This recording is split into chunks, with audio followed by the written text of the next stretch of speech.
Hello viewers, আমি আজকে আছি রাজশাহী কেন্দ্রীয় ঈদগাহ মাঠ এবং পদ্মা নদীর পাড়ের কিছু অংশ আপনাদের দেখানোর উদ্দেশ্যে।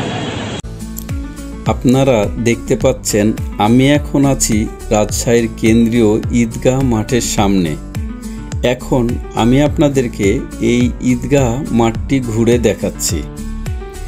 আপনারা দেখতে পাচ্ছেন এই মাঠটি বিশাল জায়গা নিয়ে জুড়িয়ে আছে। এই মাঠে পবিত্র ঈদের নামাজ অনুষ্ঠিত হয়।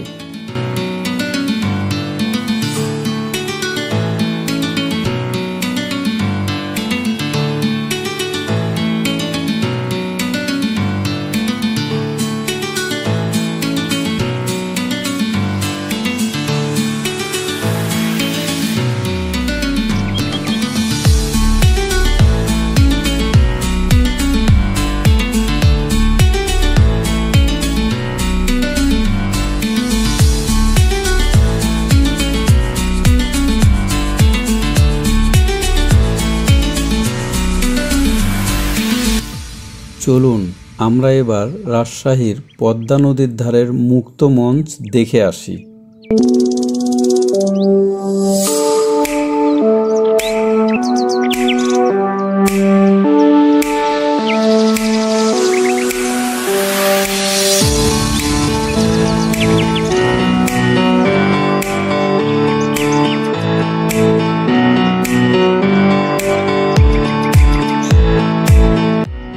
আপনারা যদি কেউ এই রাজশাহীর মুক্ত মঞ্চে এসে থাকেন তাহলে অবশ্যই কমেন্ট করে জানাবেন।